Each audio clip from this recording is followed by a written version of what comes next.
Merci, Monsieur le Président. Chers maîtres, Mesdames, Messieurs,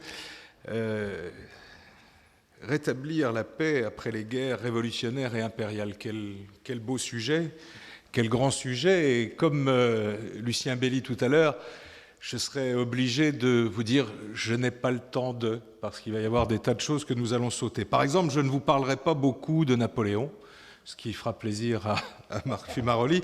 Mais en revanche, comme je vais aussi parler de grande diplomatie, je parlerai peu de Chateaubriand, ce qui fait que nous aurons rétabli l'équilibre.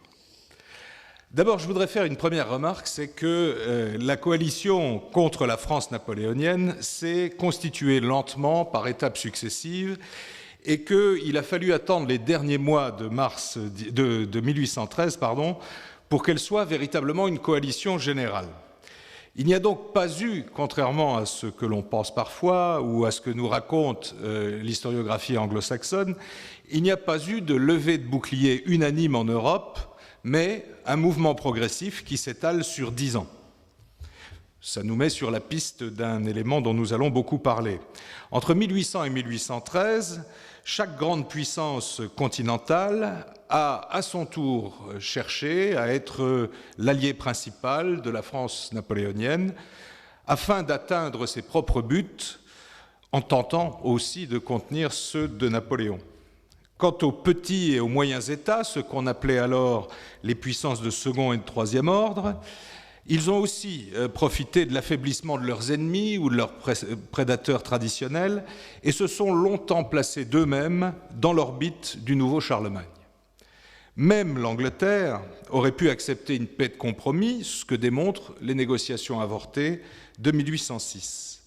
Tout ça pour dire qu'en si peu d'années, 25 ans, 1792-1815, si il fut une sorte, on va dire, d'accélérateur de l'histoire, même si ça n'existe pas, le choc de la Révolution et de l'Empire n'a pas modifié en profondeur et surtout n'a pas fait disparaître les stratégies et les ambitions traditionnelles des cours européennes. L'alliance de la fin de 1813 ne s'est formée au fond que sur un objectif, battre Napoléon. Autour de ce plus petit dénominateur commun, chacun eut dès lors à cœur de prendre des gages, des avantages en vue des arrangements futurs. On allait en avoir la preuve dans l'année qui suivit, cette première chute de Napoléon, une année qui n'en a pas moins changé la face des relations interétatiques et du droit international.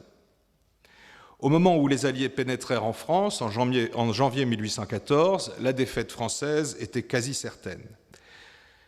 Comment ces vainqueurs de la France napoléonienne ont-ils répondu aux trois questions principales? La première, comment terminer la guerre et avec qui faire la paix? La deuxième, que faire de la victoire en matière de reconstruction du continent? Et la troisième, selon quelle procédure va-t-on parvenir à des accords qui seront acceptés par tous et seront durables? C'est donc à ces trois questions que nous allons répondre dans trois parties, ce qui n'étonnera au fond personne, même si, étant juriste d'origine, j'aurais préféré 2 parties, mais il se trouve que là, je suis plutôt tombé sur 3. Alors, première partie, pour faire la paix, il faut d'abord terminer la guerre.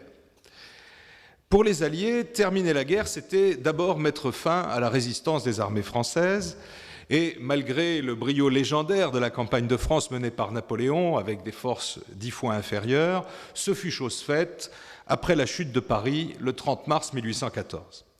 Depuis peu, mais depuis peu seulement, les Alliés s'étaient entendus sur un point, ils ne traiteraient pas avec Napoléon.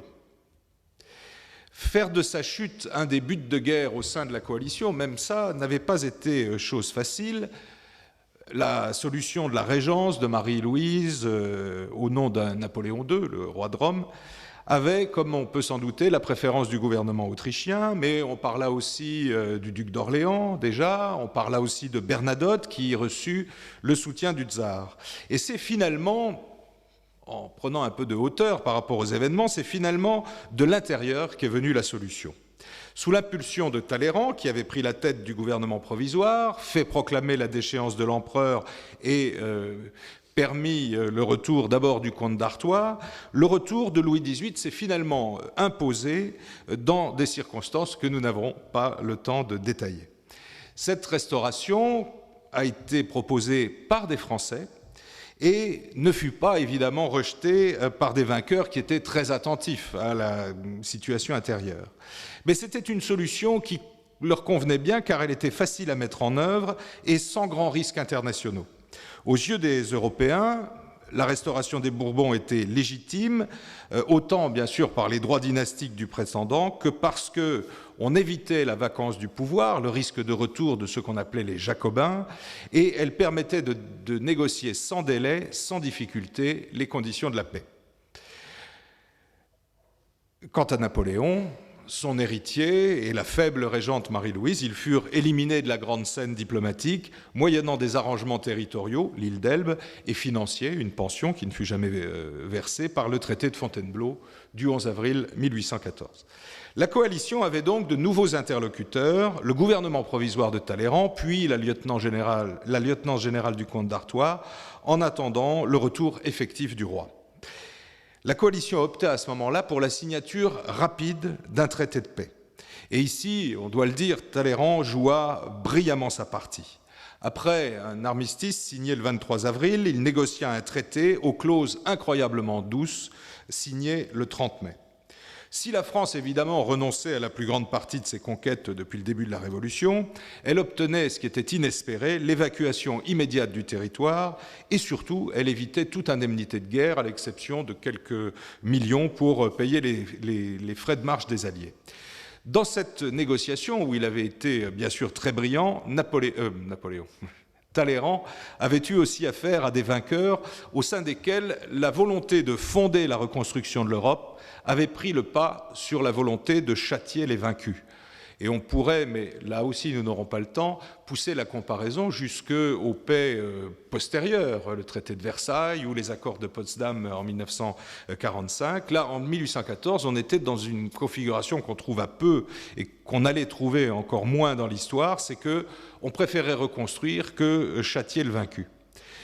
Le ministre anglais des Affaires étrangères, Castlereagh, écrivit à ce moment-là à son collègue de la guerre, Bathurst, qu'il avait à cœur de poser les fondations d'une paix dans laquelle l'honneur et les intérêts de toutes les puissances d'Europe, y compris la France, avaient pu être conciliés. Et Metternich expliqua plus tard dans ses mémoires, la paix à conclure avec la France ne pouvait être envisagée que sous deux points de vue, ou bien elle serait dictée par le désir de se venger de la France, ou bien elle serait inspirée par le destin d'établir un équilibre politique aussi parfait que possible entre les puissances. Et on le sait donc, on l'a dit, le chancelier autrichien opta, lui aussi, comme Castlereagh, sur la deuxième solution. Une France à la puissance maîtrisée, autant par son gouvernement que par ses anciens ennemis, était indispensable à l'équilibre européen, objectif que poursuivaient les Alliés, à cette réserve près qu'ils n'avaient pas tous la même vision de l'équilibre. L'équilibre, en effet, oui, mais lequel ? Si, comme le pensait Raymond Aron, la politique extérieure est guidée par la puissance, la gloire, l'idée, le principe d'équilibre visait à donner la primauté à l'idée. Les chancelleries l'avaient théorisé, les souverains s'en étaient réclamés, l'opinion publique éclairée l'avait rêvé, et cette fois, disaient certains, la tentative hégémonique napoléonienne, les efforts nécessaires pour y mettre fin, la destruction de l'ordre ancien qui en était résulté, l'ampleur du travail de reconstruction à accomplir, ne pouvaient qu'encourager les vainqueurs à créer de véritables lois et procédures communes pour rétablir et garantir l'équilibre. Ces règles nouvelles seraient définies, disait le traité de Paris du 30 mai, à l'article 32, par un congrès général dont la réunion avait été fixée à Vienne. Qui plus est, à cette occasion, ces lois et procédures seraient garanties en atteignant un autre Eldorado diplomatique, ce qu'on commença dès cette époque à appeler le concert européen. Incluant mais dépassant l'idée d'équilibre, le concert européen permettait de fonder un nouvel ensemble de règles de maintien de la paix, des procédures et, comme l'a dit Jacques-Alain de Sédouy dans l'ouvrage qu'il lui a consacré, une sorte de conseil de sécurité avant l'heure. Dans l'euphorie de la victoire, les plus optimistes se plaisaient à croire que le Congrès allait se constituer, je cite un auteur anonyme de 1814, en un Sénat de tous les rois, dont les décrets amélioreront dans tout son avenir le sort de l'Europe. C'était évidemment méconnaître le jeu des relations interétatiques, la persistance des forces profondes, sans parler ici, toujours faute de temps, des inimitiés entre les négociateurs. Parce que l'Europe entière était à bâtir et à redécouper, chaque puissance voulut au préalable prendre ses gains ou au moins se payer de ses sacrifices avant d'envisager des concessions. Comme l'écrivit plus tard le Polonais Adam Czartoryski, qui était alors conseiller du tsar, les souverains allaient accourir à Vienne, pleins de vues intéressées, et la diplomatie se livrait sans contrainte à ses propres instincts. Il n'y a pas lieu de s'en étonner, et on aura de la peine à citer un congrès de paix antérieur ou postérieur à 1814 qui n'ait eu à se dépêtrer de ce type de questions égoïstes avant toute autre considération. À présent que la politique des 4 grands vainqueurs de Napoléon n'avait plus comme ciment la lutte contre le perturbateur de l'Europe, les ambitions dynastiques, les appétits territoriaux, les anciennes craintes refaisaient surface. Partant, chacun avait sa propre conception de l'équilibre. Pour reprendre le triptyque de Raymond Aron, si l'idée restait prégnante en surface, la puissance et la gloire reprenaient leurs droits en profondeur. Vous avez fait la guerre au succès de Napoléon, mais non à ses intentions, lâcha un jour Talleyrand à Alexandre Ier lors d'une conversation tendue, et il y en eut beaucoup. Autriche, Russie, Prusse ne pouvaient que s'opposer dans leur désir d'augmenter leur territoire, d'étendre leur zone d'influence, d'affermir leur puissance économique et de contenir leurs rivaux. L'Autriche et la Prusse, par exemple, s'observaient sans bienveillance autour du cadavre de la Confédération du Rhin. La première, qui avait obtenu à Paris sans grande difficulté la domination sur l'Italie, voyait dans la disparition du rival napoléonien une bonne occasion de restaurer son leadership sur l'ensemble, la masse germanique, 10 ans après la mort du Saint-Empire romain germanique. De son côté, Frédéric Guillaume III, grisé par la victoire et encouragé par le soutien du tsar, se montrait gourmand et voulait agrandir, certains disaient inconsidérément, ses territoires. Pour tirer avantage de la dislocation de l'Allemagne, napoléonienne évidemment, la diplomatie prussienne comptait beaucoup, comme je viens de l'indiquer, sur l'appui du tsar, avec qui Frédéric Guillaume III avait passé un pacte personnel presque mystique à la lueur des flambeaux sur le tombeau de Frédéric le Grand. À Berlin, toute une école animée par des philosophes comme Arndt, des militaires comme Gneisenau et des politiques comme Stein poussait à sanctionner les anciens alliés allemands de Napoléon et à tenter l'unification de l'espace germanique sous la direction de la Prusse. Au passage, selon eux, Frédéric Guillaume devrait en profiter pour arrondir ses propres possessions et perfectionner son territoire. Quoi qu'il en soit, de ce différend austro-prussien, compte tenu des conditions de l'époque, sans l'intervention russe, ces différends auraient pu être réglés autour du tapis vert. Mais au nom des sacrifices consentis par son pays depuis 1812, le tsar se considérait comme le véritable chef de la coalition. Il reprenait à son compte la politique de ses prédécesseurs, et notamment de sa grand-mère Catherine II, matinée d'une dose de mysticisme dont on n'aura pas le temps de donner les détails, mais que ne comprenaient pas ou comprenaient assez mal des hommes aussi réalistes que Metternich, Castlereagh, Talleyrand et même le Prussien Hardenberg. Depuis Pierre le Grand, la Russie se voulait pleinement européenne. Elle revendiquait des positions dans les pays nordiques, en Pologne, un accès à la Méditerranée, et une influence en Allemagne. S'opposant en libérateur du continent, Alexandre pensait mériter des récompenses géopolitiques et donc le droit d'accomplir le rêve de sa grand-mère.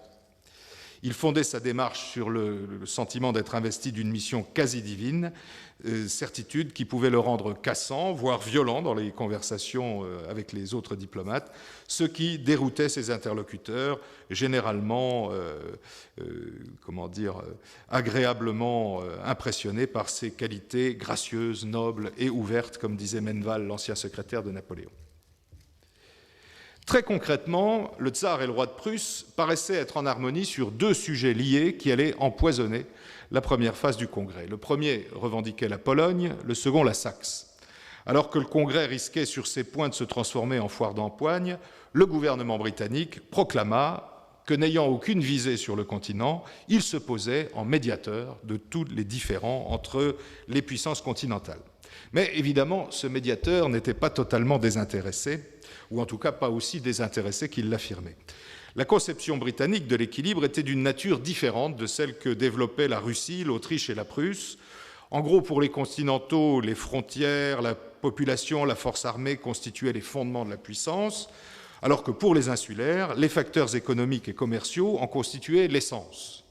Le besoin de sécuriser les importations de matières premières, des débouchés continentaux, passait avant une illusoire puissance territoriale. Partant, les Britanniques préféraient se concentrer sur le contrôle des îles, des routes maritimes, l'accessibilité permanente aux grands ports, la liberté des voies navigables, l'activité des places financières et le maintien de tarifs douaniers peu élevés. Au large, afin de favoriser ces approvisionnements, elle avait organisé, réglé la destruction des empires coloniaux français et hollandais des Antilles et de l'océan Indien. Pour la diplomatie britannique, l'équilibre européen se confondait donc largement avec la liberté des marchés que seule pouvait garantir, et c'est là qu'elle intervenait sur le continent, la neutralisation entre elles des grandes puissances au sein d'un concert égalitaire. En dépit de leur antipathie personnelle, Castlereagh et Metternich commencèrent à dessiner une alliance anglo-autrichienne pour faire pièce aux ambitions russes. En signe de bonne volonté et pour avoir lui-même les mains libres en Italie, l'Autrichien soutint les projets anglais en Hollande et sur les routes maritimes. Castlereagh lui concéda en échange la mise en place d'une confédération germanique aux procédures souples, tout en convenant que l'Autriche pouvait seule être, je cite, une masse politiquement, institutionnellement neutre qui servirait d'obstacle aux ambitions hégémoniques de la Russie et de la France. Car on n'oubliera pas ici que le Congrès devait aussi statuer sur la place de la France dans le nouveau concert européen. Même sans Napoléon, la France restait une grande puissance que le traité de Paris avait seulement contenue. On lui voulait des limites raisonnables, un gouvernement pacifique et des voisins vigilants. Sur ces points, le gouvernement de Louis XVIII donna toutes les garanties qu'on lui demanda, ce qui, de façon inespérée, compte tenu de la défaite que la France venait de subir, allait lui offrir une place dans les négociations futures. Je vous rappelle qu'à Versailles, les représentants de l'Allemagne n'ont pas été admis dans les négociations et que, évidemment, il était inconcevable que l'amiral Dönitz se pointe à Potsdam en demandant à pouvoir s'asseoir avec ses 4 autres interlocuteurs. Eh bien, c'est exactement l'exploit que réussit Talleyrand au Congrès de Vienne. On n'aura pas le temps d'en parler non plus, mais c'est quand même un élément à noter. Troisième point, le Congrès et ses grands résultats. J'ai encore un peu le temps, Monsieur le Président. Bon. Sur les 3 objectifs du programme des coalisés, la chute de Napoléon, la paix avec la France, l'équilibre européen, seuls les 2 premiers avaient été atteints au moment où se réunit le Congrès de Vienne. Le troisième, c'est-à-dire rien de moins que la refonte territoriale et politique d'un bon tiers du continent, restait en suspens. On avait organisé des réunions liminaires ou préliminaires à Paris puis à Londres, sur lesquelles on n'était parvenu à aucun accord sur les sujets importants. Alors que les 4 grands vainqueurs auraient souhaité arriver au Congrès, sinon unis, au moins d'accord sur la méthode de travail et sur les grandes questions de fond, une sorte de procrastination diplomatique sans cesse renouvelée les contraignit à se présenter à Vienne avec, dans leur bagage, et j'allais même dire autour du cou, des différends bien loin d'être résiduels. En 2 mots, le Congrès se réunit de novembre 1814 à juin 1815. Il fut à la fois une réunion diplomatique considérable, un festival de la paix, comme a dit un auteur, et la plus grande réunion mondaine de tous les temps. Tradition et rite, dont on nous a parlé tout à l'heure, tinrent une place très importante. Ils furent même rétablis en quelque sorte. Le protocole, le cérémonial reprit tous ses droits, à l'opposé de la frugalité des congrès de l'époque révolutionnaire. Le Congrès danse, mais ne marche pas. Tout le monde connaît la fameuse saillie du prince de Ligne. Elle a durablement donné de l'événement l'image d'une suite de divertissements, de fêtes, comme si les souverains, ministres, plénipotentiaires avaient retricoté l'Europe en valsant ou en rendant visite à leur maîtresse. On doit, à mon sens, non pas nuancer, mais renoncer à cette vision donnée par le prince de Ligne. Car si les diplomates et les souverains prisèrent les moments de délassement, au fond, on sortait de 25 ans de guerre, on avait bien le droit de s'amuser, ils étaient essentiellement là pour travailler, et ils le firent.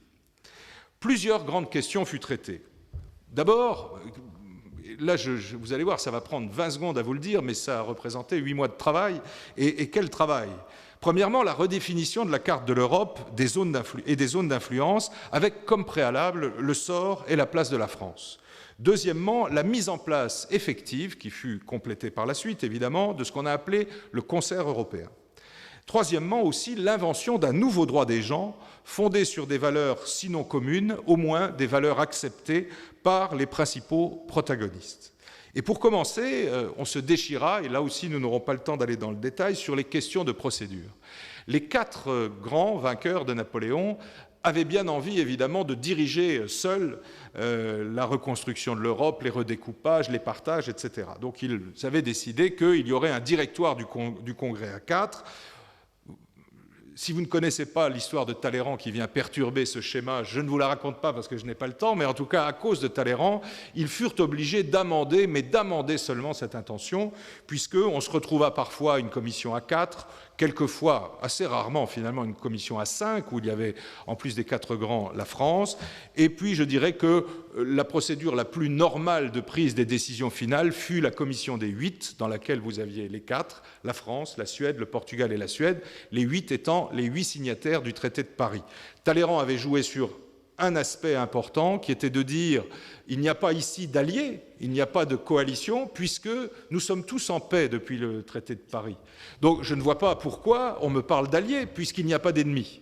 Et grâce à ce jeu, enfin dans une scène absolument phénoménale, dont on a le dialogue, et lequel dialogue est validé par plusieurs témoins, enfin on pourrait presque en faire encore une pièce de théâtre supplémentaire. Bref, il a réussi quand même deux beaux esclandres au Congrès de Vienne, mais il n'a quand même pas changé complètement la phase de la reconstruction européenne. Alors tout ça pour quel résultat? Alors d'abord, le redécoupage de la France, le redécoupage de l'Europe, pardon, fut bâti autour de la mise sous surveillance de la France. Il ne faut jamais l'oublier. On l'entoura de sentinelles en première ligne, appuyées sur les puissances de premier ordre en deuxième ligne. Au nord, on créa le royaume des Pays-Bas, agrandi des provinces belgiques, soutenu par l'Angleterre. Au nord-est, l'Allemagne, réorganisée au sein de la Confédération germanique, recevrait le soutien de la Prusse, désormais installée sur le Rhin. À l'est, la Confédération helvétique, elle aussi réorganisée, verrait sa neutralité garantie par les 4, ça dure jusqu'à aujourd'hui. Au sud-est, le royaume du Piémont-Sardaigne, renforcé et agrandi, serait soutenu par une Autriche devenue dominante en Italie, avec la création du royaume lombardo-vénitien, en union personnelle avec l'empereur, et la distribution des trônes secondaires, aux grandes dames de l'ambassadeur espagnol, aux obligés de Vienne. Au sud-ouest, enfin, l'Espagne serait rendue aux Bourbons et pourrait, le cas échéant, s'appuyer sur le Portugal, redevenu satellite de l'Angleterre. Dans l'ensemble, ce programme fut appliqué sans difficulté, et plus encore après le retour de Napoléon, qui retira tout son poids à la délégation française à partir de mars 1815. Au passage, d'ailleurs, grâce à ce retour de Napoléon, le bouclage de l'Italie fut achevé avec le rétablissement des Bourbons à Naples, consécutive à la chute de Murat, qui s'était inconsidérément rêvé en unificateur de la péninsule. Mais c'est ailleurs, finalement, vous voyez, la France, on s'est mis assez facilement d'accord pour la surveiller, mais c'est ailleurs, vers le centre de l'Europe, que les frictions entre les vainqueurs faillirent dégénérer. Le Congrès fut en effet marqué par une crise gravissime qui, si elle conduisit les puissances au bord de la guerre, eut tout de même comme effet induit de débloquer l'ensemble des autres négociations. On veut évidemment parler de la crise sur la Pologne et la Saxe. Vous savez que au paroxysme de cette crise, l'Autriche et l'Angleterre ont demandé à la France de signer avec elle un traité défensif et offensif contre la Russie et la Prusse si jamais on n'arrivait pas à se mettre d'accord sur les affaires de Prusse et de Saxe. Il y a une lettre de Talleyrand à Louis XVIII qui n'est même pas une lettre, qui est une exultation. La coalition est morte, elle est définitivement morte. Votre Majesté retrouve sa place en Europe. Ce traité était secret, on a beaucoup parlé du secret, mais évidemment, tout le monde a été au courant assez rapidement, et on a vite négocié un compromis, on ne s'est pas fait la guerre en février 1815, tout ça était un bluff, personne ne pouvait lever les 150 000 hommes promis, mais enfin, peu importe. On négociait un compromis qui, finalement, ne fut pas si défavorable qu'on aurait pu le croire aux deux monarques Alexandre Ier et Frédéric Guillaume III de Prusse. Le 4e partage de la Pologne fut décidé et il fut donc offert, cette Pologne du Congrès fut offerte en union personnelle à l'empereur de Russie, tandis que le roi de Prusse récupérait une grande partie de la Saxe.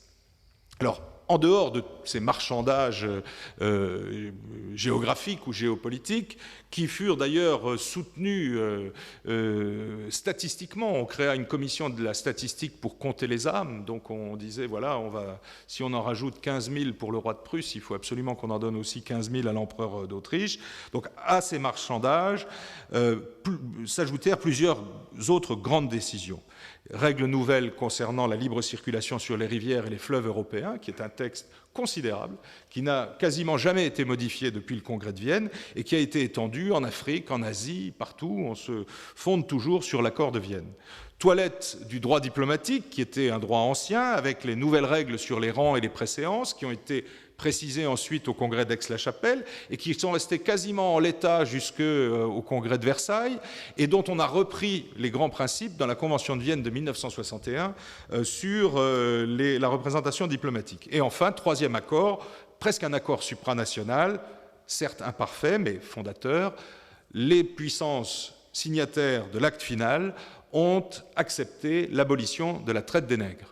Donc c'était aussi un grand pas. Alors l'effectivité de la mesure, c'est plutôt 1860-1870, mais quand même.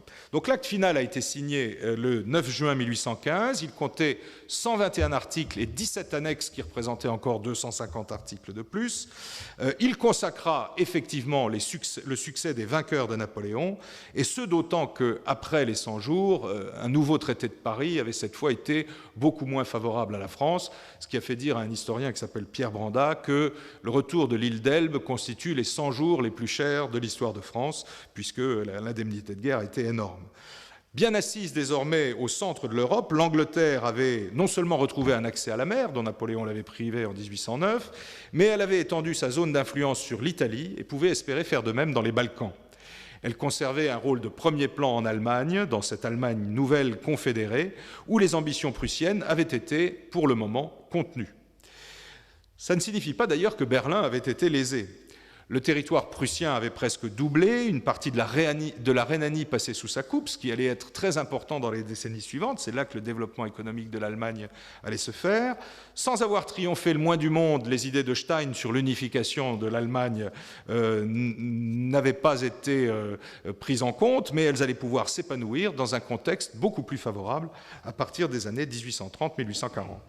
La Russie ne pouvait pas non plus se plaindre. Elle pouvait désormais se prétendre sans contestation une puissance pleinement européenne, avec sa domination sur la Pologne du Congrès, une partie des pays de Baltes et la Finlande. Si ses ambitions d'avancer vers les mers chaudes avaient été contrecarrées, la première étape du programme de Catherine II avait été atteinte. Mais le grand vainqueur moral, politique, économique du Congrès était l'Angleterre. Sa conception de l'équilibre européen triomphait avec l'éclatement du continent entre plusieurs puissances se neutralisant et surveillant les autres. La paix relançait les affaires, l'absence de discussion de fond sur les colonies et la mainmise sur les îles stratégiques renforçait la domination des mers et des routes commerciales d'Albion, qui mérite plus que jamais ici son qualificatif de perfide. Grâce aux résultats obtenus par des diplomates réalistes, grâce au formidable boom économique qui allait suivre, Londres pourrait rembourser ses dettes, près de 30 milliards de francs, c'est-à-dire en gros 30 années de budget de la France, par exemple, en un peu plus d'une dizaine d'années, même pas 30 années, 60 années du budget de la France de l'époque. L'Angleterre allait devenir, et pour longtemps, la seule superpuissance mondiale, et dans une certaine mesure, les accords de Vienne furent une Pax Britannica, dont profitèrent cependant les économies continentales. Ce léger frappement veut dire... Non, ah bon. Ce fut même Londres qui assura la paix pendant plusieurs décennies par ses interventions, ses alliances alternatives. Elle ne perdit jamais ainsi de vue, Londres, la nécessité de contenir les ambitions françaises et recréa même à l'occasion la fameuse quadruple alliance avec les trois autres larrons, si je puis dire, comme dans l'affaire de Belgique en 1830 et surtout dans l'affaire d'Égypte en 1840. À bien y regarder, la mécanique géopolitique mise en place à Vienne ne manquait finalement pas d'intelligence, quand bien même elle avait été obtenue dans des circonstances embrouillées. Chaque avancée des puissances, et c'est peut-être un art de négocier c'est à ce congrès de Vienne, chaque avancée des puissances avait son contrepoids. La Russie était bloquée vers l'ouest par la Confédération germanique et vers le sud par l'Autriche. La Prusse contenue par la nouvelle organisation allemande et à l'est par la Russie. La France était placée sous surveillance par ses voisins renforcés. Des États moyens, les Pays-Bas, l'Italie, la Confédération helvétique, renforcés et rendus viables par une simplification générale de la carte et par le soutien que leur octroyaient les grandes puissances. La péninsule ibérique était rendue à son duo traditionnel hispano-portugais. L'Empire ottoman, relativement préservé, pouvait continuer à assurer la défense des détroits contre la Russie.